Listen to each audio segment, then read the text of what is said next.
நீங்கள் உறவுகளாலோ இல்லை மற்றவர்களாலோ அவமானப்பட்டு ஏமாற்றப்பட்டு தோல்வியடைந்து துரோகத்தால் தலைகுனிந்து கண்ணீர் விடும் நிலை வந்தால் மகிழ்ச்சி கொள்ளுங்கள். ஏனென்றால் நீங்கள் சிந்தும் கண்ணீர் பூமாதேவியின் கைகளில் போய் சேருகிறது. தன் பிள்ளைகள் கண்ணீர் வடிப்பதை காண முடியாமல் உங்கள் கண்ணீரை துடைக்க முற்படுவார். நீங்கள் தலை குனியும் போது நம்மை தாங்குவதற்கும் பூமியில் ஒரு தாய் இருக்கிறார் என்பதை மறவாதீர்கள். உங்கள் அஸ்திவாரத்தின் ஆணிவேரே அவர்தான். அவர் நினைத்தால் அனைத்தும் ஒரு நொடியில் தரைமட்டமாகிவிடும். ஒன்றை மட்டும் நினைவில் கொள்ளுங்கள், எவ்வளவு பெரிய மலை உச்சியில் இருந்து நீர் வந்தாலும் அது பூமியைத்தான் வந்தடைகிறது. ஓடும் ஆறும் பூமியில்தான் இருக்கிறது. ஆர்ப்பரிக்கும் கடலும் பூமியில்தான் இருக்கிறது. எவ்வளவு பெரிய மாளிகையில் இருந்தாலும் வாசலுக்கு வந்துதான் ஆக வேண்டும். அதனால் நீங்கள் தலைகுனியும் போது அதை கவலையாக அல்ல, வரமாக ஏற்றுக்கொள்ளுங்கள்.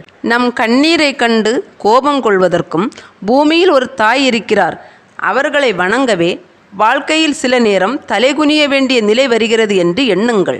யாரெல்லாம் அவமானத்தால் தலைகுனிகிறீர்களோ அவர்கள் அனைவரும் பூமாதேவின் அருள் பெற்றவர்கள்.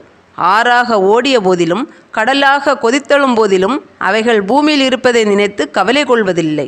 மாறாக துள்ளி குதித்து தன் மகிழ்ச்சியை தெரிவிக்கின்றன. அதனால் பூமியில் உங்கள் கண்ணீர் துளி விழுவதை பாக்கியமாக கருதுங்கள். மலைகள் முதல் குன்றுகள் வரை, மகான்கள் முதல் அறிஞர்கள் வரை, பணக்காரர்கள் முதல் ஏழைகள் வரை, மாளிகைகள் முதல் குடிசைகள் வரை, ஏன் உங்களுக்கு கெடுதல் செய்தவர்களும் என அனைத்து ஜீவராசிகளும் பூமாதேவியின் கைப்பிடியில்தான் இருக்கின்றனர்.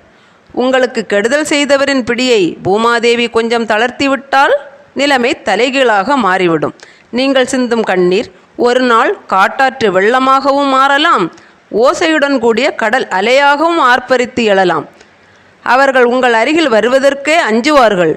உங்களை தலைகுனிய வைத்தவர்கள் ஒரு நாள் பூமாதேவியிடம் மண்டியிட்டு கதறுவார்கள். நடப்பது அனைத்தையும் பார்த்து கொண்டு தனக்கான நேரம் வரும் வரை பொறுமையாக காத்திருப்பவரும் பூமாதேவிதான்.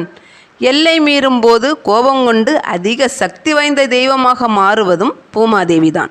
அதனால் உங்கள் கவலைகளை அவரிடம் ஒப்படைத்துவிட்டு மகிழ்ச்சியாக இருங்கள்.